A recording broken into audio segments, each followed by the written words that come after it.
بسم الله الرحمن الرحيم. إن الحمد لله نحمده ونستعينه ونستغفره ونستهديه ونعوذ بالله من شرور أنفسنا والسيئات أعمالنا. من يهديه الله فلا مضل له ومن يضلل فلا هادي له، وأشهد أن لا إله إلا الله وحده لا شريك له، وأشهد أن محمدًا عبده ورسوله. يا ربنا لك الحمد كما ينبغي لجلال وجهك ولعظيم سلطانك. رب اشرح لي صدري ويسر لي أمري واحلل عقدة من لساني يفقه قولي. خوشکانی عزیز، دایکانی ایماندار، گەنجە خوێنگەرمەکان، سڵاو و بەرەکەت و ڕەحمەتی ذاتی پەروەردگارتان لێبێت. داواکارم خوای میهرەبان لە گوناهی گژلایەکمان خۆش ببێت. ئەو چەند سات و کاتەی کە لە دنیای ئەمانەت و کاتی و فانی و غەریبی داماومانە خوای میهرەبان پاکمان بکاتەوە و کردار و خوڕەوشتێکمان پێ ببەخشێت ببێت تامای ڕەزامەندی خۆی لێمان ئینشاءڵڵا. خۆشحاڵ و شادمانم بە دیداری جەنابتان. دەستخۆشی زۆرم هەیە بۆ خوشکانی ئەم دەڤەرە، بۆ مامۆستا چۆمان و وەفتەی ئاوەرەکەی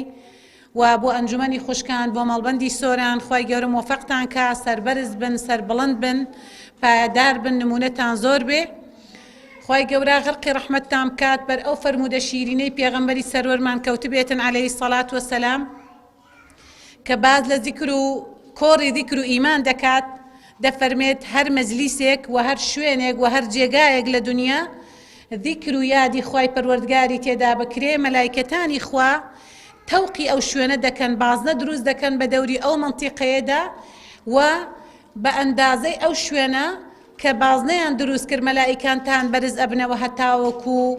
ئاسمانی دنیا. پاش تەواوبوونی ئەو کۆڕ و مەجلیسە خوای گەورە خۆی مەلایکەتانی ناردۆ، بەڵام بۆ دڵخۆشی بەندەکانی ئەمە دەخاتە ڕوو. دەفەرمێ مەلایکەتانی من لەکوێ بوون؟ لە وەڵامدا مەلایکەتان دەفەرمون ئەی خوای پەروەردگار، لە دنیادا لە شوێنێک لە جێگایەک کۆمەڵێک ئیماندار، کۆمەڵێک باڵاپۆش، کۆمەڵێک ڕەوشبەرز، کۆمەڵێک داعیا، کۆمەڵێک واعیا، کۆمەڵێک خواناس، کۆمەڵێک ئیماندار، کۆمەڵێک شوێن پکەوتەی دیمەنەکەی خوا و محەممەد المصطفى عەلەیهی سەڵات وەسەلام، کۆمەڵێک سەرخەرانی ئاینی پیرۆزی ئیسلام زیکر و یادی تۆیان دەکرد و باسی دینەکەی تۆیان دەکرد. خوای گەورە دەفەرمێ ئەوان تامەزرۆ و ئاواتیان چی بوو؟ مەلایکەتان دەفەرمون ئەوان تەمەنای بەهەشتی بوونیان دەکرد و پارێزگاریان لە جەهەنەم لە هەمووی گرنگتر بینینی نور و ڕووناکی ذاتی پەروەرێنمان. خوا دەفەرمێ ئەی مەلایکەتانی من، ئێوە بە شاهید بن هەموو ئەوانە دەخەمە بەهەشتەوە ئەگەر لەسەر چاکەکاری و چاکەخوازی و ئیمانداری ڕەوشبەرزی بەردەوام بن. ئەوە مژدەیەکی دڵڕفێنە لە هەر شوێنێک و جێگەیەک زیکر و یادی خوا بوونی هەبێ، مەلایکەتانی خوا لەوێ بوونی هەیە، ڕەحمەت بەسەر ئەو مەجلیسەدا دەبارێ. مەلایکەتان دەفەرمون ئەی خوایە، ئەی ئەگەر کەسێک بەمە بەز نەچوو، ئەی ئەگەر کەسێک لەوێ خەوی لێکەوت بوو، ئەی ئەگەر کەسێک ئەوە ئامانجی نەبوو، دەفەرمێ لەبەر گەورەی ئەوان، قورسی و سەنگینی ئەوان، لەبەر سەلامەتی ئەوان، ئەوانیش سەلامەت ئەکەم. ئەمە مژدەیەکی دڵڕفێنە بۆ ئێمە ئیماندار. من دووبارە لە ناخی دڵەوە بە خێراتنتان دەکەم. دەستخۆشی ماندوو نەبوونی بۆ ئەم خوشکا ماندوو نەناسانە، ئەم مامۆستا ئازیز و خۆشەویستانە، ئەم مامۆستا دنیا نەویستە قیامەت دویستانە، پیرۆزبایی ئەو جهد و ماندووبوونە لێ دەکەم و لە ناخی دڵەوە بە خێراتنی ئێوە دووبارە و سەدبارە دەکەم یاخوا هەر هەنگاوێکتان سەدان و هەزاران ئەجرتان بۆ نووسرابێ و سەدان و هەزاران خوای گەورە پلەتان بەرزکاتەوە، سەدان و هەزاران گوناهتان لێ هەڵوەری بێ ئینشاءڵڵا. ئێمە باز لە ئافرەتانی پێشین دەکەین، بەڵام من بەوە دەست پێ دەکەم ئێوە لە ماڵەکانتان هاتوونە تا شوێنێکی پیرۆز، ماڵێکی پیرۆز، مەکانێکی پیرۆز، بۆ کاتێکی پیرۆز، بۆ گوێگرتن لە پەیامی پیرۆز. ئەمە گەورەترین دەستکەوتە بۆ ئێمە ئیماندار، ئێمە مسلمان، ئێمە ئەهلی قورئان، ئێمە ئەهلی کتاب و سونە، ئێمە شوێنکەوتەی محەممەد المصطفى صلی الله علیه وسلم. ئێمە تەنها لە ساڵێکدا، لە مانگێکدا، لە ڕۆژێکدا یادی سەروەرمان ناکەین، هەمیشە لە یادمانە، هەمیشە لەسەر سەرمانە، هەمیشە خۆشەویستی لە دڵماندا بوجود و بوونی هەیە، هەمیشە خۆشەویستی پێغەمبەری سەروەرمان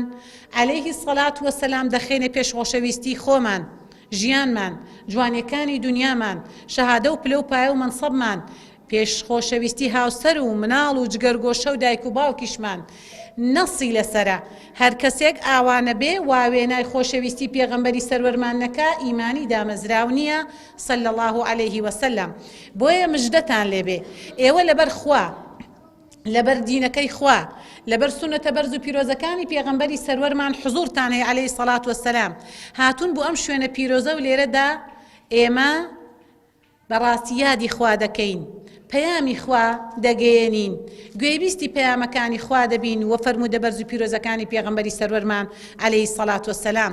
خوا دەفەرمێت من لەگەڵ نیەتی بەندەکەمم بەندەکەم چ گومانێکی پێبردم هەمان گومانم هەیە بۆ بەندەکەم ئێمە گومانەکەین یەقینمان هەیە بە ڕەحمی خوا بە سۆزی خوا بە بەزەیی خوا بەوەی کە خوا فەرموویەتی فەمەن یەعمەل مثقال ذەڕە بە ئەندازەی مسقالە زەڕەیەک گەردیلەیەک کە بە میکرۆسکۆپ نابینرێ لای پەروەرێنمان پارێزراوە حقوقمان لای خوای گەورە پارێزراوە. بۆیە ئینشاء الله گومانی وا بەخوا دەبین ئەمڕۆ کە لە ماڵەکانمان هاتووینەتە ئێرە هیجرەتە کۆچە چۆن ئافرەتانی پێشین بەرامبەر بە پێغەمبەری سەروەرمان عەلەیهی سەڵات وەسەلام وەشان بەشانی برا سەحابیەکان برا تابعیەکان تابعینی تابعین و ئێستا ئێوەی ئازیز و شوێنکەوتەی محەممەد المستەفا درێژە پێدەری هەمان ڕێبازی سەروەرمانن. چۆن ئەوان کۆچیان کرد لە مەکەوە بۆ مەدینە دێمە ئەو گومانە باش و دروستە دەبین کە خوای رب العالمین ئەم هاتنەمان بە کۆچ بە هیجرەت بۆ حسابکە دعوە دەکەی ئینشاء الله هیجرەتە ئەتی بۆ سنتەری حیکما هیجرەتە لە ماڵەکەدا دویتە ئێرە هیجرەتە بۆ سڵحی یەکێکەچی هیجرەتە ئامۆژگاری یەکێکەکەی هیجرەتە یەکێک لە خراپە دەگەڕیتەوە هەر ئەو نیەتەی لێ بێنە بەرە ئەو هەنگاوە دەڕۆی خوا بە هیجرەت بۆ حسابەکە ئینشاء الله با ئینشاء الله مسابقە بکەین با هەوڵی بردنەوە بدەین با هەوڵی نەجات بوون بدەین. حەدیثەکە فەرمێ چی ئەوەی بستێک لێم نزیک بێت من باڵێک لێ نزیکم ئەوەی بە ڕۆیشتنی ئاسایی بۆ لای من بێ بە گورگەلۆ قەدێم بۆ لای ئێمە ئینشاء الله دڵڕفێنین خۆشبەختین بەختەوەرین کە الحەمدولله خوای پەروەرێن خوای دانا و زانا و بەتوانا خوای بیسەر و بەدیهێنەر خوای ڕاگری ئەرز و ئاسمانەکان خوای بارانبارین خوای ژیانەر و مرێنەر ئەو خوای میهرەبانی کە داپۆشەری گوناهەکانمانە زۆر لە ئێمە بە سۆسرە بەرامبەر بە ئەو کردەوانەی دەیکەین. خوای گەورە سەد ڕەحمی هەیە یەک تاکە ڕەحمی ناردۆتە سەر دنیا هەموو بەشەریەت و ئاژەڵیشی گرتۆتەوە ئەبێنەوە تون و ڕەحمەکەی چەند گەورە و فراوان بێ بۆ ئیمانداران بۆ خواناسان بۆ تەقواکاران. بۆیە ئێمە سپاسی رب العالمین دەکەین کە پێغەمبەرێکی بە خەڵات بۆ ناردین عەلەیهی سەڵات وەسەلام پێشەوایەکی بۆ هەڵبژاردوین کە لە ڕۆژی قیامەتدا لە مەحشەردا دەبێتە پێشەنگی هەموو بەشەریەت لە ئادەمەوە تا خاتەم و شەفاعەتێکی عام دەکا بۆ هەموو مرۆڤەکان تا حەشر و حیساب دەست پێ بکا. بەهاتنی پێشەوامان ڕۆحمان فیدای ڕێبازی بێ بەهاتنی سەروەرمان بەهاتنی پێشەوای مرۆڤایەتی محەممەد المستەفا عەلەیهی سەڵات وەسەلام فریادڕەسی بۆ ئافرەتان گێڕایەوە نەجات بوون لە کۆیلایەتی لە کەنیزەکردن لە مافپێنەدان لە ئازار و ئەشکەنجە لە چەوساندنەوە لە زەوتکردنی ماف لە هەموو ئەوانە نەجاتی داین ڕزگاری کردین وەفادارە بە سۆزە بە بەزەییە هەمیشە لە فەرموودەکانە زەنگێکی ئاگادارکردنەوەی بۆ براکان بۆ هاوسەرەکان بۆ پیاوەکان بۆ ڕەگەزی بەرامبەرمان لە حەجەتل وداعدا لە حەجی ماڵاوایی و لە سەرمەرگدا ئامۆژگاری برا سەحابەکانی دەکرد و دەیفەرموو ئافرەتان بپارێزن زۆر ناسکن هەز ناسکن دڵ ناسکن وەک شوشە ناسکن و بگرە پاشگری فەرموودەکە دەفەرمێ بگرە لە شوشەش ناسکترن بۆیە خوشکە جوانەکان دایکە ئیماندارە دەست بە دەست نوێژە دەم بە زیکر و دەست بە تەسبیحەکان گەنجە خوێنگەرمە باڵا پۆشە ڕەوش بەرزە ئەخلاق جوانەکانی میراتگرانی کچانی شوعەیب پێغەمبەر شوایب عەلەیهی سەڵات وەسەلام کە خوای پەروەردگار دەفەرمێ تەمشی عەلە استیحیا ئێوە ئینشاء الله هەڵگری ئەو نازناون سەروەرمان ئاوا هاتەگۆ هەر بەهاتنی سەرانسەری جیهانی ڕوونا کردەوە هاتە دەنگ ئەبێ ئافرەتان پارێزراو بن هاتە دەنگ ئەبێ ئافرەتان زیندە بەچاڵ نەکرێن هاتە دەنگ ئەبێ میراتیان پێ بدرێ ئەبێ مارەییان پێ بدرێ ئەبێ نەفەقەیان پێ بدرێ ئەبێ حقوقیان پارێزراو بێ ئەبێ لە حاڵەتەکانی قۆناغی ژیان کە ئەڕوات بە سەریاندا ئێوە دەبێ دڵیان ڕاگرن هەستیان ڕاگرن بیان پارێزن لە قۆناغی حەملا پێویستی بە نەفەقەی زیاترە شەرع دیاری کردووە لە قۆناغی شیرپێدانە پێویستی بە خەرجی و خواردنی و خۆراکی زیاترە نەفەقە زیادی کردو بۆ متعەی ژیانی ژن و مێردەکان تەنانەت جائیزە و هەدیەی بۆ ژنەکان دیاری کردووە بەڵام ئافرەتانی ئێمەش دەبێ الحەمدولله واعیەن الحەمدولله داعیەن الحەمدولله ژیرن الحەمدولله باگراوندێکی دینیتان هەیە ئیماندارن تەقواکارن لە خوا ترسن هەموو هەوڵێکی خۆتان بدەن شکۆی هاوسەرەکانتان بپارێزن شکۆی براکانتان بپارێزن گەنجە خوێنگەرمەکان کە براکان پشتیوانێکی قەوین شکۆی باوکەکانتان بپارێزن ئەمە گرنگترینە ئێمە مادەم سەروەرێکمان هەیە ئاوا دیفاع دەکات ئەزانن چەند فەرمودەی دڵڕفێن هەیە بۆ گەنجە جوانەکان بۆ ئافرەتە ئەو ئافرەتانەی کە پێغەمبەر گیان شانازیان پێوەکە عەلەیهی سەڵات وەسەلام بۆ گەنجە هەزناسکانەی کە لەژێر پۆشاکی شەرعیدا حەیا و حرمەت و ئەخلاقیات و ناموس و جوانیەکانی خۆیان دەپارێزن 5 فەرمودەی دڵڕفێن هەن کە دەفەرمێ هەر ئافرەتێکی ئیماندار هەر ئافرەتێکی ڕەوشبەرز هەر ئافرەتێکی باڵاپۆش هەر ئافرەتێکی پارێزگاری کرد لە خێزان هەر دایکێکی بێوێنەی پەروەردەکار ئەو دایکە نمونەیانە ئەو ئافرەتە نمونەیانە ئەخلاقیات و ڕەوشتی خۆی پارێزێ و ئەوەی بینی لێوەکان و بینی ڕانەکانی پارێزێ زەمانی دەکەم بۆ چوونە بەهەشتی کێ لە ئێمە حەز ناکات لە هەر کۆمپانیایەک شەریکەیەک دوکانێک مارکێتێک مۆڵێک شتێکی جزئی دەکڕێ زەمانی لەگەڵانە بێ بێگومان هەمومان حەزەکەین زەمانێکی چەند ساڵی لەگەڵا بێ پێمان کەمە ساڵێک بەڵام سەروەرمان زەمانی هەتایی بۆ ئافرەتە ئیماندارەکان بۆ ئێوەی هەزناسک بۆ ئێوەی باڵاپۆش بۆ ئێوەی داوێن پاک و ڕەوشبەرز بۆ ئێوەی سەرخەری ئاینی پیرۆزی ئیسلام ئێوە ئینشاءڵڵا شوێن پێڵگری ئافرەتانی پێشینن پیرۆستان بێ ئەو پۆشاکەی بەکردەوە دەیسەلمێنن مسلمانن مسلمانیش دەبێ ڕاستی بچەسپێنن بابزانین ئافرەتانی پێشینمان چۆن بوون چۆن پێشەنگ بوون چۆن ئەسپی خۆیان تاوداوە چۆن ئەم دینە گەیشتە دەستی ئێمە چۆن ئەم حەزارەتە دروست بوو هەمووتان لە من شارەزاترن پڕعلمترن بەتەقواترن پۆشاکیشتان لە من شەرعیترە چاکە خواستر و چاکە کارترن بەس ئێمە ئینشاءڵڵا هەروەکو بیرخستنەوەیەک بۆ ئێوەی ئازیز و خۆشەویست بۆ ئێوەی مامۆستا و بانخواز و بۆ ئێوەی باڵاپۆش ئەوە دەخەینە ڕوو کاتێک پێغەمبەری سەروەرمان عەلەیهی سەڵات وەسەلام پەیامی پێغەمبەرایەتی بۆ هات دایکمان خەدیجە ڕەزا و ڕەحمەتی خوای لێبێ چۆن ئەسپی خۆی تاودا چۆن پشتیوانی خۆی نیشانیە چۆن بە جۆرێک لە جۆرەکان بووە قووەتێکی بەهێز پشتیوانێکی بەهێز دڵ ئارامکەرەوەیەکی بەهێز مەوایەکی بەهێز ئێمە دەبێت لە دایکە خەدیجە و خێزانەکانی تر و خێزانی برا سەحابیەکان و ئافرەتانی پێشینەوە فێر بین چۆن کە ئیسلام هات ڕێز و شکۆی بۆ ئافرەت گێڕایەوە فێریشمان دەکات چۆن ڕێز بۆ بەرامبەرەکەمان نیشان دەین من وەکو ژنێک وەکو هاوسەرێک وەکو دایکێک وەکو خوشکێک وەکو ژنێک دەبێ بزانم ئەرکم چییە مافم چییە هەمووتان لەوە پڕعیلمترن کە دەزانن ئەرکی بەرپرسیارەتیتان چییە گرنگترین شت پارێزگاریە لە خێزان و پێگەی خێزان و شکۆی خێزان و ئەندامانی خێزان ئەوە ئینشاءڵڵا دەستکەوتێکی گەورەیە کە ئێمە بتوانین ئەم دەستکەوتە گەورە بەرباد نەکەین مایە پوچ نەکەین هەڵی نەوەشێنین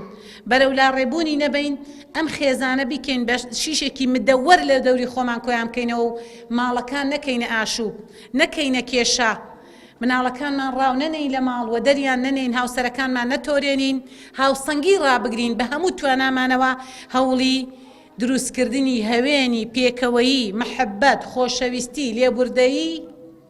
دروستکردنی مەوەدە و ڕەحمە و ئاشتەوایی زۆر گرنگە کاتێک پێغەمبەری سەروەرمان عەلەیهی سەڵات وەسەلام پەیامی پێغەمبەرایەتی بۆ هات عەلەیهی سەڵات وەسەلام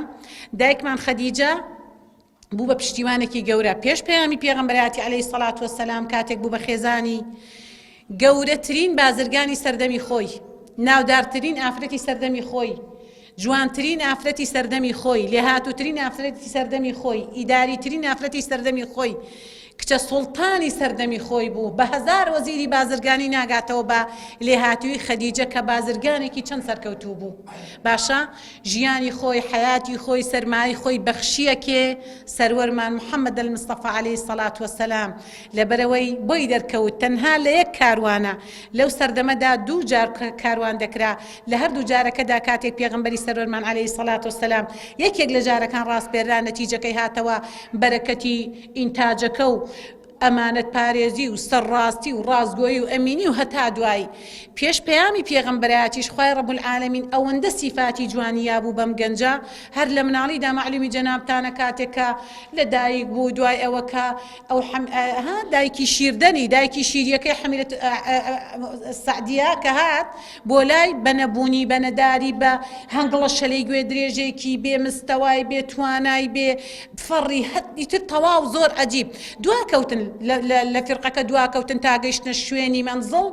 بێگومان هەموو ئەو وەجبەی کە لەگەڵی هاتن ئەم دواکەوت دوایی یەک مناڵ نەمایەوە مناڵێکی فەقیری هەژاری نەداری بێباوکی و هەتا دوایی ئەوە بوو دوایی بردی بەنا بە دڵی کەیتر هیچی نییە دارایی نیە سەرەتی نییە شیر لەبەر ئەوەی خۆراکی نەخواردبوو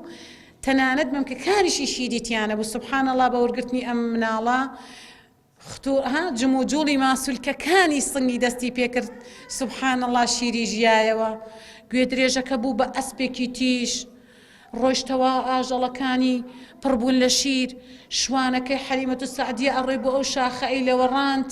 ئەهاتنەوە پڕ لە شیر هەر هەمان لە وەڕگا هەمان شوانێک بوو هەمان شوێنیە برد ئی ئەوانە و بەرەکەتە نەبوو هەر لەوێەوە دەستی پێکرد بە سنگ شەقکردن و ئیترەوە بۆ خۆتانی جێ دێڵم ئەوانە هەر هەمووی تر مواسەفاتی عەجیب و غەریب و خوای پەروەردگار بۆ پەیام و بۆ ئەو سەروەرە جوانەمانی دانابوو کاتێک پەیام هات خەدیجە ئاوا پشتی پێغەمبەری ئەکرەمی گر عەلەیهی سەڵات وەسەلام فەرمی هەستانی گەران مەبە یا ئەیوهە المزەمل مدەثیر و مزەمل و عەلەق و ئەو ئایەت ئەو حەدەسانە ئەو ڕووداوانە ئەو قیسە قورئانیانە هەمووتان لەبەرتانە فەرمی هەستا با بڕۆین بۆ لای وەرەقەی کوڕی نەوفل کە ئامۆزای خەدیجەیە نیگەران مەبە بێتاقەت مەبە ئەو پیاوێکی زانایە بە تەمەنە دنیا دیدەیە کاتێک چوو حەدەسەکەی بۆ باس کرد وەرەقە فەرمووی خۆزگایە لە ژیانە ئەبووم کاتێک ئازاریان ئەدای پشتیوانیم لێ کردی فەرمووی بۆ ئازاریش مدەن بێگومان هەمووتان بینیتان چی بەسەر هات خەدیجە دڵنەوایی کردبوو بە هێزێکی معنەوی و ژیان درێژەی کێشا و تا مناڵەکانی لەدایک بوو ژیانی ناڕەحەت مەعانات هیجرەت کۆچ بەڕاستی گەمارۆدان یعنی ئەگەر بەس ئەوەنە خۆزگە دەرفە دەبوو قیسەی ئافرەتانی سەردەمی پێشینمان بە زۆری بازەکرد بەس بە ڕوئوزەقلامێ باسیەکەی خەدیجە دایکی ئیمانداران لە جەنگێک گەمارۆ دران 3 مانگ خوای ڕەب العالەمین بیکێ بە خاتری ئیسمی عەظەم و ناوە جوان و پیرۆزەکانت مسلمانانی غەزە و مسلمانانی جیهان و مسلمانانی هەموو دنیا و مسلمانانی فەلەستین پارێزراو کە عیزەت و نەسرەت و سەرکەوتنیان پێبەخشە کە ئێستا ئەوان لە حاڵەتی گەمارۆدان مناڵی بێتاوان ژنی بێتاوان پیری بێتاوان هەمووی ئاوابوون بە ژێر ئاگر و ئاسنەوە خوایە خۆت دەسەڵاتداری بە سۆزی بە بەزەی خۆتیان بەسەرا بارێنە ئابۆ شێوەیە گەمارۆ دران 3 مانگ لە شیوێکها لە دۆڵێکا بێ ئەوەی محاسەر بوون گەمارۆ دران هیچیان بۆ بڕوات ئەزانن ئافرەتانی پێشین چۆن ئەم حەزارەتیان گەیاندە دەستی ئێمە ئافرەتانی سەردەمی پێغەمبەری سەروەرمان عەلەیهی سەڵات وەسەلام پێشەنگ بوون لێ هاتوو بوون لێبڕاو بوون ئیماندار بوون تەقواکار بوون ئێوە ئاسا ئێوە مادەم پێغەمبەرتان لە ناونی عەلەیهی سەڵات وەسەلام ئیش بە فەرموودەکانەکەن واتە سەورەکەن لە ناوتانە ئەجرەکەتان ئینشاءڵڵا بە ئیزنی خوا زۆر گەورەیە ئافرەتانی سەردەمی پێشین کاتێک کە بەیعەت هات لە مەیدانی بەیعەتدا پێشەنگ بوون یەکەم کەس کێ باوەڕی هێنا دایکمان خەدیجە یەکەم کەس کە باوەڕی بە ئیسلام هێنا دایکی ئیمانداران خەدیجە لە مەیدانی بەیعەتدا ئافرەتان پێشەنگ بوون لە مەیدانی جیهاددا ئافرەتان پێشەنگ بوون لە مەیدانی هیجرەتدا ئافرەتان پێشەنگ بوون لە بەیعەتدا بۆمان دەرەکەوێت لە دایکە خەدیجەوە دەستی پێکرد چین بە چین ئافرەتانە چون بەیعەتیانەدا بە پێغەمبەری خاڵی سەڵام دەستیانە خستە ناو دەفرە ئاوەکەوە نەک دەست وەکو سەحابەکان دەستخەن ناو دەستی پێغەمبەری ئەکرەم عەلەیهی سەڵات وسەلام هەر ئەو دقەی ئایەت دەهات بۆ هەر قسەیەک هەر حەدەسێک هەر ڕووداوێک هەر فڕایزێک هەر ئەمرێک هەر نەهیەک بەبێ تەڕەدوت جێبەجێیانە کرد بێ دوودڵی بێگومان بێ بڵێ جارێ گەنجم جارێ بڕیارم نەیاوە جارێ باڵا پۆشی ناکەم خۆ دڵم پاکە با چەند ساڵێک بەسەریا تێپەڕێ وەزیفەکەم ڕێگە نادا ماستەر و دکتۆراکەم ناهێڵێ شوێنی کارەکەم ناهێڵە من لە مەتاڕم من لە فڵان شوێنم ئەمانە موبەڕیر نین کاتێک مەلایکەتی گیان کێشان ئیزرائیل و دار و دەستەکەی لە سەقف و ئاسن و دار و دیوارەوە دابەزیە سەرت چی فریاد ڕەستە کاتێک داخڵی یەکەم منزڵگە بووی نەکیر و منکەر دوو مەلایکەتی ڕەنگنیلی چاونیلی زەبەلاحی گەورەی ئەو مەلایکەتانی لە نەرمای گوێ تا سەردەفیشان گەورەی بێ بە یەک گرێ پەنجە بتوانێت بدهاڕێ وەکو گۆشتی لە قیمەدراوە لێ بێ چی ئەبێتە فریاد ڕەست بێگومان تەقوا کاری جوان کردەوەی جوان کەواتە لە بەیعەتدا کاتێک پێغەمبەر گیان عەلەیهی سەڵام فەرمی وەرن بەیعەتدەن بە ئیسلام ئافرەتان بە پۆل دەڕۆیشتن ئاەتی حیجاب هات بەبێ ئەوەی گومان بکەن دوودڵی بکەن منەت بکەن بڵێن جارێ وەختی نییە بڕیارمانەیەوە جارێ جوانیمانەیە گەنجیمانەیە چی و چی نەیان هێش چەند چرکەیەک بەسەر دابەزینی ئاەتەکەدا تێپەڕێ یا دەستیان ئەگەر بەسەریانەوە یا دامێنی کراسەکان ئەگەر درێژ وایە ئەیان دڕی و ئەیان یا بەسەریا یا لە بەرامبەرەکەی پارچەی قوماشی وەرەگرت یا ئەگەر شتێک ببووە مای داپۆشینی قژی سەری فەورەن ئەی کرد بەسەر سەریەوە تا ئەگاتە ماڵەوە غەزەبی خوا نەیگرێتەوە ئاوا ئەم دینە گەیشتە دەستی ئێمە ئاوا ئەوان دینیان بەڕاستی ئەم حەزارەتیان دروست کرد ئاوا بەڕەنج و ماندووبوون و خوێنڕشتن یەک دەقەنەیان هێش بەسەر نەسەکانە تێپەڕێ ئەمرێگە کرا ئەگەر ئەو پڕی پیان قورس بایە جێبەجێیان نەکرد حەدیثەکە فەرمێ پێغەمبەری خوا سەسەم ئایا ئەگەر یەکێک پرسیاریان لێکردن دەربارەی منی بە سەحابەکان ئەڵێن چی سەحابەکانە فەرمون ئەڵێن گەیان دەدەی پێغەمبەری خوا صلی الله علیه وسلم پێغەمبەری خوا سەسەم فەرمێ هەموو نەسێک هەموو قورئاتێک هەموو فەرمودەیەک بە ئاسان و قورسیەوە بە سووک و ئاسانیەوە ئەبێ جێبەجێ بکرێ نابێ من بۆ بەرژەوەندی خۆم توجارەتەکەم ئیشەکەم پیشەکەم بەرژەوەندیەکەم کار و کەسابەتەکەم میراتەکەم نەفەقەکەم ئەمەم وا لێ بکەم دایتاشم بەلای خۆما شەرع چی دانا لەکوێدا شەرع بوو ئەو شوێنە سەرکەوتووە لەکوێدا شەرع جێبەجێ نەبوو ئەو مایە پوچ و فاشیلە بۆیە کاتێک کە بەیعەتیاندا بەبێ تەڕەدود ئەوە کاتە مەیدانی بەیعەت لە مەیدانی هیجرەتدا ئافرەتان خۆتانە وەزانەوە قسەی تامیستووە شانی مناڵەکە دەرەچێ توخوام و کاتێک لە کۆچدا ئەو مەشهەدە ناتان گرێنێ ئەو مەشهەدە ناتان گرێنێ ئەو مناڵە نازدارە بەدەست دایکەکەەوە ئەیوی شوێن ڕێبازەکەی پێغەمبەری خوا بنە ماڵەکە ئەیان فڕانتاشانی دەرچوو دوای بە مروری زەمن بە نەرکە و ناڵە خۆزگە دەرفەدە بۆ ئەو قسەیە ئەو مێژووە ئەو ناڕەحەتی ئێستام خستە ڕوو کە بەرد ئەکابا و ناق ئەهەژێنێ چۆن ڕۆیشت چۆن زێدی باپ و باپیرانیان جێهێشت چۆن براو باوکیان جێهێشت هەموو هاوسەری جێهێشت يعني براستي ئەوەندە قوربانیاندا ئێمە نازانین وەصفی دڵسۆزیان بکەین ئەوە هیجرەت لە مەیدانی جیهاددا ڕۆڵەکانیان هەبوو 14 ساڵ بووە چوو لای پێغەمبەری خوا صلی الله علیه و سلم یا لای سەرۆک جەیشەکان چۆنەڵێ ئەچۆ سەرنووکە پێکانی سنگی دەرەپەڕان شوجاعەتی خۆی نیشان دەدا تیراندازی خۆی ئەوەشان من گەورە من بەقوتم من بەهێزم توخوا بم بە بۆ جیهاد ئەگەر دایکێکی قەوی ئێوە ئاسا دایکێکی ئیمانداری ئێوە ئاسا دایکێکی پەروەردەکاری ئێوە ئاسای لە پژنە بوایە ئەم گەنجە ئاوا پەروەردە ئەبوو باشە شان بەشانی پێغەمبەری خوا عەلەیهی سەڵام ئافرەتان ئەگەر 4 دەنگ خوڕمایان هەبووە جوانیانەیە بە ئەنار بۆ جیهاد ئەگەر ئاڵتونیان هەبووە ئەیاندا بە پێغەمبەری خوا بە بەیتولمال عەلەیهی سەڵات وسەلام تاوەکو نەسرەت و سەرکەوتن بەدەست بێنن چۆن ژیانیان کرد جاری وا هەبوو لە جەنگێکی زۆر ماوە درێژە چەندەن کە خوڕمایەک جاری وا بۆ 7 سەحابی یەک دەنگ یا یەک لە خوڕمای ئەمژی دەم بۆ دەمی ئەکرد تا یەک تۆز وزە وەربگرن ئاوا ئەم حەزارەتە دروست بوو دایکمان گەمارۆدرا خەدیجە ڕەزا و ڕەحمەتی خوای لێبێ باشە خواردنی بوو بە گژوگیا و گەڵا پاشەرۆکەی بوو بە پشکیری وەکو حەیوان احترامان بۆی هەموو زانایان کۆدەنگن بە ئاسەواری ئەو حیسار و گەمارۆدانی گیانی لەدەستدا باشە ئەوانە بوون ئافرەتانی پێشین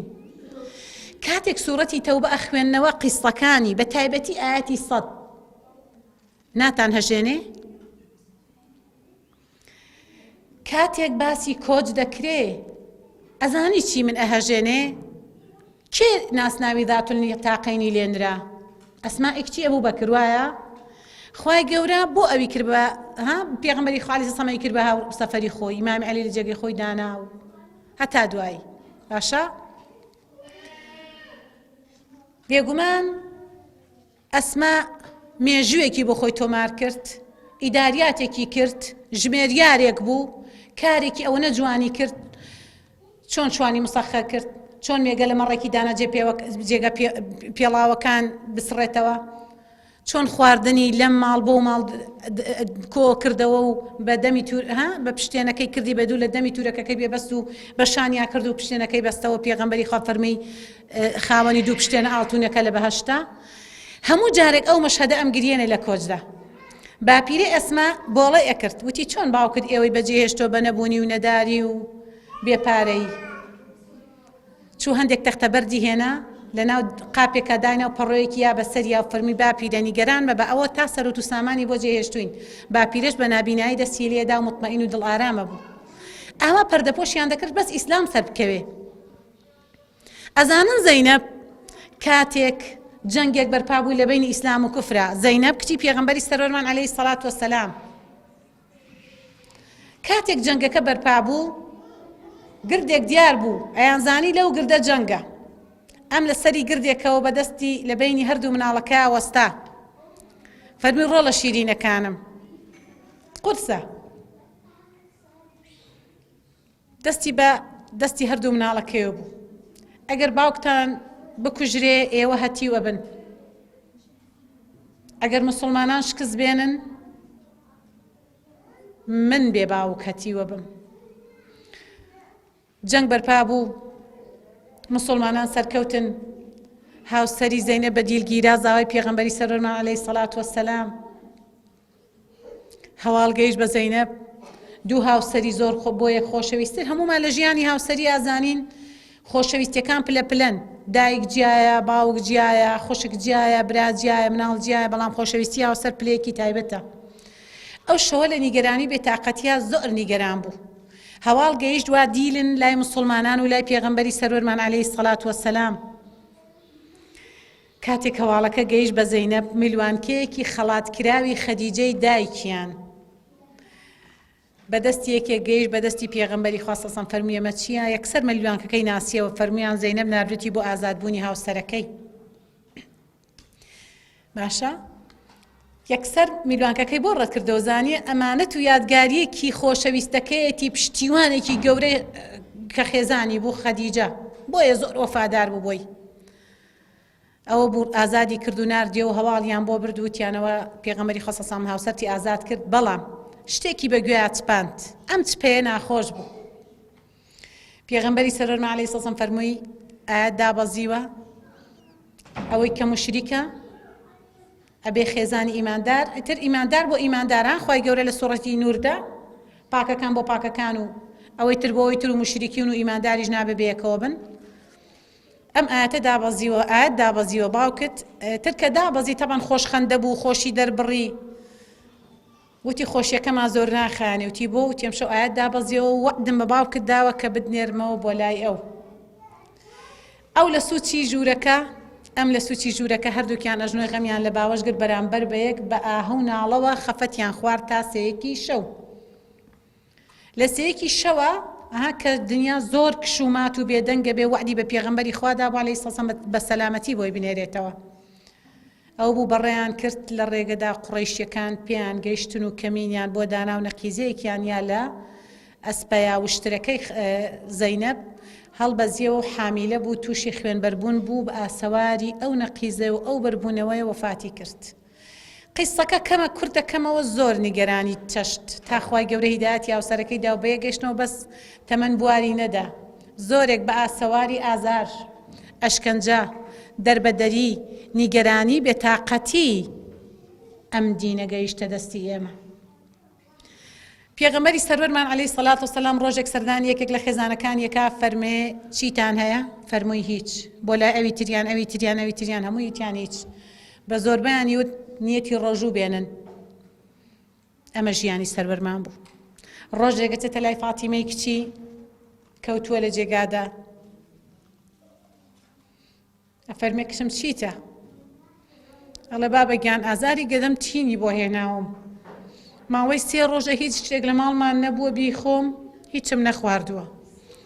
تەختە بەردێک ئەبەستێ بە سکیەوە، باشە فەرمێ برسێتی فشاری بۆ هێناوم. پێغەمبەری خوا صلی الله علیه وسلم پۆشاکەکەی ڕۆحم فیدای ڕێبازەکەی بێ پۆشاکەکەی لا ئەداوە فەرمێەوە تام باوکیش 2 تەختە بەرد 2 تەختە بەردی بەسکیەوە بەستبوو فەرمووی ئەگەر ڕۆڵی شیرینم ئەگەر بە ئەندازەی کێوی ئوحود داوای سەرۆت و سامان کەم خۆی گەورە پێمەدات دنیا کاتیە ئارام بگرە. ئاوا دین گەیشت دەنکێک خورما دەمی 7 سەحابەی کردبێ لە جەنگ و جیهادا خوێنیان ڕشت بێ بۆ گەیاندنی ئەم دینە قوربانیان دابێ. ئێمەی هەڵەکار هێشتا منەتکەین کە ئیماندارین، منەتکەین کە باڵا پۆشین، منەتکەین کە داواکەین. زۆرێ گەڵێ من ڕەش سەر و ڕێشم لەم دینە ئاسپی کرد، چیم کرد چیم بەچی کرد. ئەوە هێڵی سوورە. ئێمە منەتی خوا بە سەرمانەوەیە کە هیدایەتی یاوین، کە هەڵی بژاردوین، کە ڕزگاری کردوین، کە لە نەفامی و جەهالەت بەڕاستی هێناوینە ناو بازنی ئیسلام. بۆیە با هەمیشە ئینشاء الله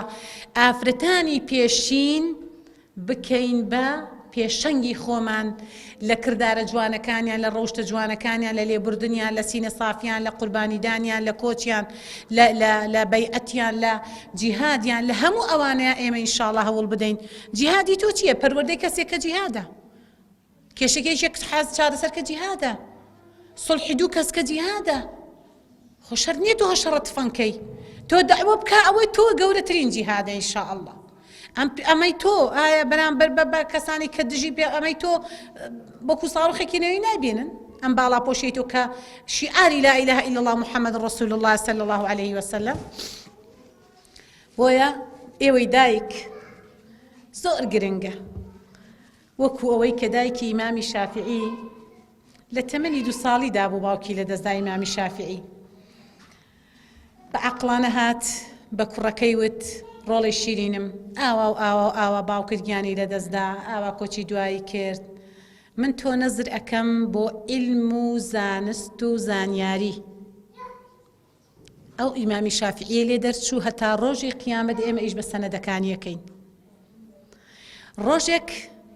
زانایەکی نیشاندا قەتەری وتی 12 کوڕم هەیە، هەر 12کەیم ناوە محەممەد. وتیان بۆ وتی ئامانجم بۆ کوڕەکانم حافظ قورئان بن. تی چۆنیانە ناسیەوە مزیعەکە؟ وتی بە محەممەدی ڕەقەم 1 و 2 تا 12. وتی ئاواتەکەت هاتە دی؟ وتی بەڵێ، هەر 12کەیان حافظ قورئان. ئیمامێکی مەکە شتێکی خۆش ئەگێڕێتەوە، ئەڵێ لەناو قەبیلەیەکی عەرەبی دابوون میوان دۆست خۆتان ئاسا. ڕۆژێک قەبیلەیەکمان دەعوەت کردبوو لە دوورەوە ئەهاتن، دایکم خۆی تێگا بوو، کۆمەڵێ منجڵی گەورە گەورەی خوان ساز کرده بوو. منیش برسێتی فشاری بۆ هێنام وتم نانم بەرێ. مناڵ عەقڵی پێ ناشکە 7 ساڵان بووە، ئەبێ تۆزێکە مەر بۆ تێکەی. ئەوانیش حرمەتەن وتبوویان وا مناڵ ڕابێنن لەگەڵ میوانە ئەوە بکە. وتبووی با میوانەکان بێ و کاتە نانە خۆینەویش هەر برسێتی تینی بۆیە نابوو. چنگێک بە چنگە بچکۆلەکانی چنگە بەریئەکەی لم هەڵەگرێ و منجڵەکانی هەموو سەلا بردووە، چارەکێکی ماوە بۆ ئەوەی میوان بگا و ناندابنێ، هەڵی ئەدا بەر خواردنەکانەکەوێت. جاوایەوە تا ژننەوانە ناڕەحەتاگا ڕاوی ئەنێ زۆر خراپ ماندوو ئەبێت تا تەنگە نەفەزە بێ کە نایگاتێ مناڵەکەی تر دەست بەرزەکاتەوە هەتا ئاوا بنباڵی دەرئەکەوێت، بنباڵی دەرەکەوێت. کوڕەکە ئاو ڕایەتەواڵێ بەخوا دایکم دوعام لێ ئەکا. حەدیثەکە فەرمێ بنباڵ ئاوا کە بنباڵی پێغەمبەری خوا صلی الله علیه و سلم دوعاکانە زۆرجار دەرکەوت، فەرمێت بنباڵی دەرکەوت بەس دوعایەکم لێ بکە خوا غەزەبم لێ یەگرێ. ئەڵێ کە ئاوا مناڵەکە ئاو ڕیاوەها هەست و سۆزی دایک خوای گەورە یارمەتیمان بدەی بۆ دوعای چاک و باش بۆنەوەکانمان بۆ مناڵەکانمان. وتی خوایە یەکسەر دوعاکەی گۆڕی فڕەکەم بکەی بە ئیمامی مەککە. 7 ساڵ بوو، دوای 20 ساڵ خوای گەورە کردی بە ئیمامی مەککە. بۆ ئینشاء الله ئێوەش شوێن پێ هەڵگری ئافرەتانی پێشینن با هەمیشە هەم و غەمی گەورەمان ئەوە بێ کە مناڵەکانمان بە دینداری پەروەردە بکەین و دوعای خەیر و ساڵح بوونیان بۆ بکەین. کاتمان مامۆستا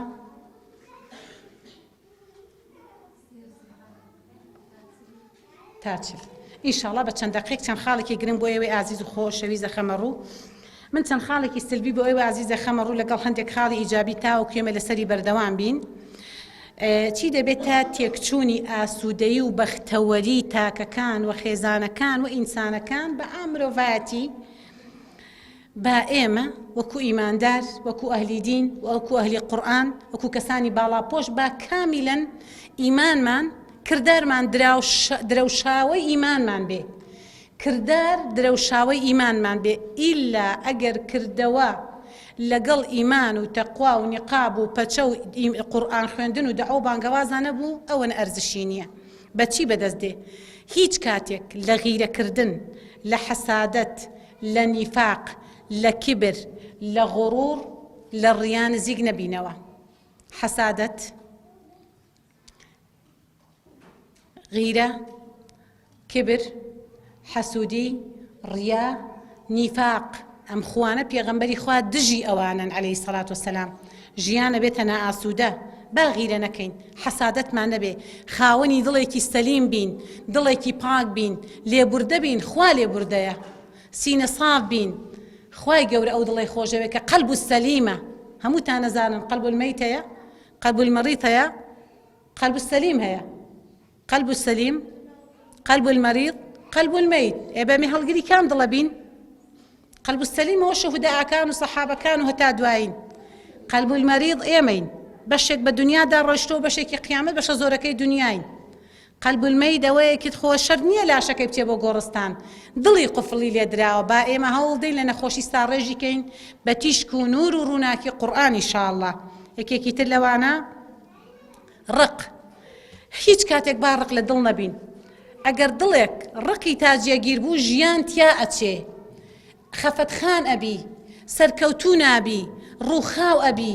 مایە پوچ ئەبی، خەسارەتمەند ئەبی. بۆیە با ئینشاءڵڵا هەوڵ بدەین بەس بە ئینسانین،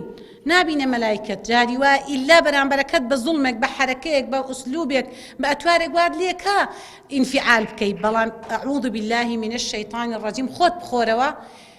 فاصبر صبرا جميلا. خوای گەورە لەبەر هەمی سەبرە ئەوەنە سەرمایەی هەیە، ئەوەنە موڵکت ئەیاتی، ئەوەنە موڵکت ئەیاتی خۆت تەوەقعی ناکە. یەکێکتر لەوانە ترس و یەئس.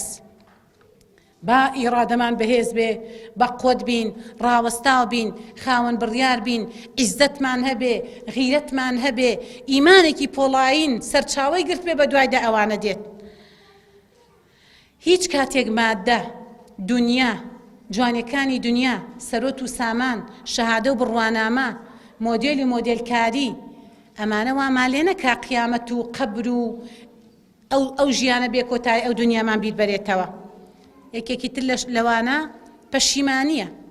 پەشیمانی لە کاری چاک، لە هەنگاوی چاک، لە باڵاپۆشی، لە قوڕان خوێنی، لە دینداری، لە تەمەنت لە ئیسلاما سەرفکەی، ئەوە هێڵی سوورە. هەرگیز لە کاری چاکە پەشیمان مەبە. کارێک مەکە تۆ بە ئومێدی خەڵک، بە پشتیوانی خەڵک، بە کاردانەوەی خەڵک، بە ئەوەی کە بەرامبەرەکەت هاوکارت بێ، پشتیوانت بێ، فریادڕەست بێ، یارمەتی دەرت بێ، بە پشتیوانی خەڵک کار بکەی. بە پشتیوانی ڕەب العالەمین هەنگاو بنێ، خوای گەورە یارمەتی دەرت دەبێ. هیچ کاتێک ئونسوریەت و ئەنانیەت لە ئینسانی مسلمان ناوەشێتەوە. خۆپەرست مەبە، ئونسوری مەبە، ئەنانی مەبە، هەوڵ بدە، هاوسەنگ بە، تەواضوعت هەبێ، پێغەمبەرجیان خەڵکی خۆ بەکەمگری خۆشەوێ. ئەی ئەوانەی ئاسوودەی و بەختەوەری بۆ ژیانە هێنن، گەشببینی. هەمیشە بە گەشببینی بۆ ژیان بڕوانە. گەشببینم، خێزانم سەلامەتە، هاوسەرم سەلامەتە، مناڵەکانم ساڵح ئەبن، دوای ڕۆژێکی ڕۆشن بۆ مناڵەکان مەخوازم، ژیان بەرەو ئاراستەیەکی باشە ڕوا، دەعوەکەم بەرهەمی هەبێ، لە قیامەتدا براوە ئەبم، مسابقە دەکەم لە پێناوی ئەم دیدەدا کە خوای گەورە فەرمێ ئەتایبون العابدون، ئەوە باسی سابقون الأولونەکە. هەموو ئەوانە بێ ئینشاءڵڵا لە خۆمانیا بەرجەستەی بکەین. ڕەشبینی بەرەو لە ناوچوونت دەبا، گەشببینی دروستت ئەکا، ژیانت پێ بنیاد ئەنێ، ئەدگێنە تا پایان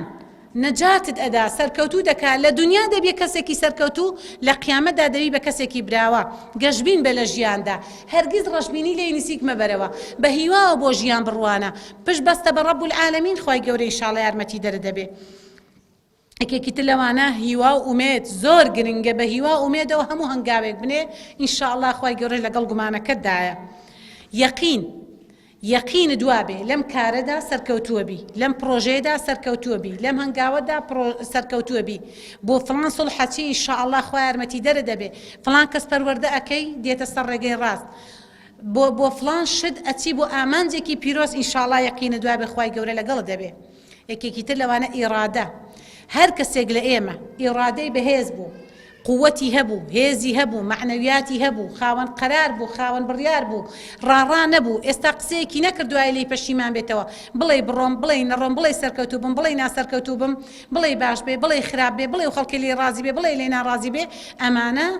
بەڕاستی تێکە دەشکێنێ نە هەوڵ بدە بە ئیرادەیەکی پۆڵایینەوە هەر هەنگاوێکی خەیر لە چوارچەوەی شەرع بوو تۆ ئینشاڵڵا دەست پێ بکە تەسلیم نەبوون هەرگیز تەسلیمی نەفس مەبە تەسلیم مەبە دەرگای نەفس و شەیتان بکەیتەوە تەسلیم مەبە کە شتێک تووشی داڕوخان و داخوران و کەوتنت بکە هەمیشە هەستەرەوە هەمیشە لە هێزا بە لە هەستانەوەدا بە لە غیرەتا بە لە عیزەتا بە لە ئیمانا بە لە تەقوادا بە لە مناجاتا بە لە دەرگای تەوبەی خوا بدە ئومێد لەسەر ئومێد و ڕەحمی خوا هەڵچنەوە بۆ خۆشت بە وەسیلە و کار بکە ئینشاءڵڵا خوا بە هەمیشە فریاد ڕەست دەبێ هیچ کاتێک با ئێمە خۆمان نەشبهێنین بە کەسانی تر بۆ فڵان کەس جوانە بۆ من جوانی بۆ دەوڵەمەنە بۆ من پێچەوانەکەی بۆ بڕوانامەکەی ئەو هەیە گەورەترەی من پێچەوانەکەی بۆ من هەژارم ئەو بۆ دەوڵەمەن بۆ ئەو مناڵی هەیە بۆ من نیمە بۆ ئەو کوڕی هەیە و من نیمە ئەو کچی هەیە و من نیمە بۆ ئەو نەخۆش نابێ من پێچەوانەکەی بۆ ئەو کێشەی نییە من پێچەوانەکەی بۆ ئەو بێتاقەت و نیگەران نییە من پێچەوە قەت خۆت بە هیچ کەسێک مەشوبهێنە پێغەمبەر گیان سەڵسەمە فەرمێ لە دەوڵەمەنیدا دائیمەن بۆ خوار خۆت بڕوانە ئێمە ئەگەر بۆ نمونە هەندێک حاڵەتی نەشاز و هەژاری و کرێچێتی و قەرزاری لە خوارتر هەیە بۆ تەقوا فەرمێ لەسەر و خۆت بڕوانە تۆ تەقوایەکی جزئیەکەی هەیە تا شبەیانی بێدارە هەیە ئیبادەتی زۆر باشە هەیە لەگەڵ خوای گەورە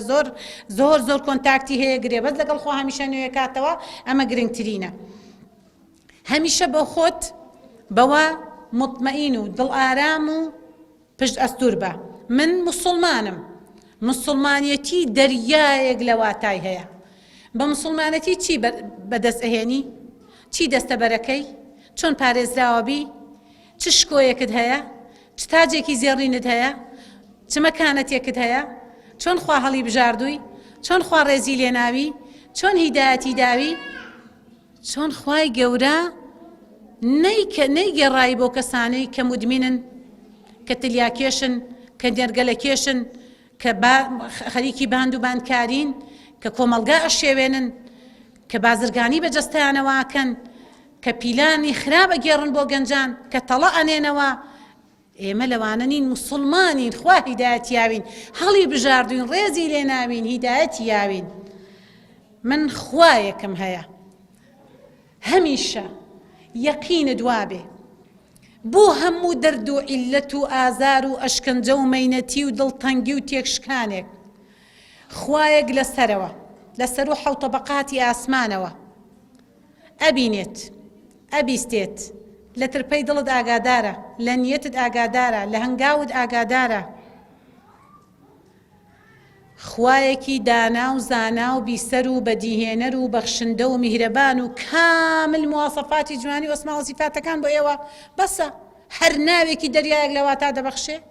خوایەکم هەیە کە هەمیشە فریاد ڕەسمە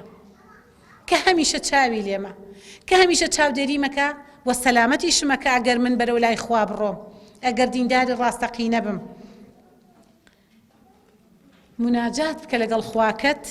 کە خوا دێ بەدەمتەوە بۆیە خۆشکانی عزیز ئەم چەند خاڵە لە ژیانماندا بەرجەستە بکەین بە پشتیوانی ڕەب العالەمین براوە دەبین نەجات بوو دەبین سەرکەوتوو ئەبین ئینشاء ئەڵڵا مژدە بێ لەم نەفسە جوانانە لەم ڕوخسانە نورینانە لەم دایکە دەست بە دەست نوێژە دەم بەدی کرد دەست بە تەسبیحانە لەم خوشکە باڵا پۆشانە لەم مامۆستامان دوونە ناسا قیامە دویستە خۆنەویستە خواویستانە لەم گەنجە خوێن گەرمە ڕەوش بەرزە ئەخلاق جوانانە مژدە بێ خوای گەورە فەرمێچی یا ئەیەتوهە النەفس المطمئنە ئەی نەفسە بە ئارامەکان ئەی نەفسە خۆڕاگرەکان ئەی نەفسە تەقواکارەکان ئەی نەفسە خواناسەکان ئەی نەفسە داوێن پاکە ڕەوش بەرزە داعی و بانخوازەکان بڕۆن بۆ بەهەشتی من بخۆن و بخۆنەوە هەی پیرۆستان بێ و نوێشی گیانتان بێ ئەو بەهەشەی 100 ساڵ بەژێر دارێکدا بڕۆ هێشتا مەسافەکەی تەواو ناکەی هەڕەشەش هەیە بۆ بێ باوەڕان خوا فەرمێتی خذوه فغلوه ثم الجحيم تاکۆتایی ئاەتەکە سەلوو بیانگرن ڕاپێچیان کەن کۆت و زەلیل و ئیفلیجیان کەن لەسەر لا بەرەو جەهەنەم بیان بن کە خوا تووڕێی بەرامبەر بێ باوەڕان دەست پێ کرد بۆ ئەوەی نەجوڵێن و هاوار نەکەن و ئازاریان کەم نەبێتەوە لەگەڵ سووتانە کە 69 پلە بە چاو ئاگری دنیاوە بەهێزە بەردی کبریتاوی خنکێنەر بسووتێنن بەڵام ئیمانداران لە بەهەشتەکاندا نەک بەهەشت ڕۆحیان لە بەهەشتەکان مەلە دەکات لە باخ و باخاتەکان لە تاگۆ شەلالەکان لە میوەهات و مجەوهەڕاتەکان لە فەرش و قەنەفەی چنرا و لە کامل مواسەفاتی جوانی 80 ساڵ سەیری یەک زەخرەفاکە هێشتا لە جوانەکەی تێر نەبووی ئەبێ پێغەمبەرجیانە فەرمێ لە ژێر خێمەیەکی ئەسرانە چایەکی ئەسرانە تام و لەزەتی هەموو دنیا دەستکەوتی هەموو دنیا جوانی هەموو دنیا هێنێ بەڵام خوا بەقەی سەدان پاشا دەفەرمێ ئاخر کەسی جەهەنەم بەقەی دە پاشای پێدرێ ئەهلی ئیمانە لە جەهەنەم دێتە دەر بەقەی دە پاشای پێدرێ دووەمی ئاخر کەس بەقەی چەندی ئەوەندەی پاشایەک سێمی ئاخر کەس چەند ئەوەندەی پاشایەکی دنیای پێ ئەدرێ لەبەرەوەی کە ئاخر کەس جەهەنەماتە دەرەخوای دادگەر پلەپایەکی بەرزی پێبەخشێ بەڵام ئەهلی ئیمان بە ئەندازەی گوناهەکان سووتێنراون خوا لێ دەپاڕینەوە بۆ لەحزەیەک بۆ چرکەیەک لە جەهەنەم نەما سووتێنی خوای ئەم ڕوخسارە جوانە نورینانە بە بەهەشتەکەی خۆت شاد بکە خوای ئەم کۆڕومەدی سەهەری وایەکیان هەیە هەر ئاواتێکیان هەیە هەر هەمێکیان هەیە هەر غەمێکیان هەیە لەسەر دڵەکانیان بۆیان هەڵگرە و ئاواتەکانیان بێنیتە دی خوای هەمومان بەدەستی پڕ لە هەگبۆ بەرەو ماڵەکانمان بگەڕێنەوە پێش کۆتایی هاتنی ئەم کۆڕە کۆتایی بە کۆتا گوناهی کۆتایی بە گوناهی یەکە بە یەکەمان بهێنی بەهەشتمان بۆ واڵاکەی لە جەهەنەم پارێزراومان کەی یا ڕەب یا ڕەب یا ڕەب هەموو مسلمانانی جیهان سەلامەت و سەربەرز و سەربڵند و سەرکەوتوکەی خوای میهرەبان بە ڕۆحمان بە دڵمان بە گیانمان دوعا بۆ برایانی غەزە و فەڵەستین دەکەین پارێزراویان کەی سەلامەتیان کەی نەسڕەت و سەرکەوتنیان پێبەخشی خوای میهرەبان چیتر ئەم مەزلومێتە قبول نەکەی ڕەحم و سۆز و بەزەیت بڕژێنە بەسەر ئەو هەموو دایک و مناڵ و بەڕاستی پیر و کەسە بێتاوانانی کە ژێن بوون بەژێر ئاگر و ئاسنەوە لێرەدا بەم شێوەیە هاتینە کۆتایی بابەتەکەمان خوای میهرەبان لە گوناهی هەموو لایەکمان خۆش ببێ هەمومان ئەم ڕۆحە پاکانە ئینشاءڵڵا لە بەهەشتا بەیەکەوە ببینە إن شاء الله شافعي يكتر وشفاعت بو يكتري بكين ودستي يك بقين وبرينين ورق الأخوة بقين ببي يكتر نتشين بو بهشت وآخر دعوانا أن الحمد لله والسلام عليكم ورحمة الله وبركاته.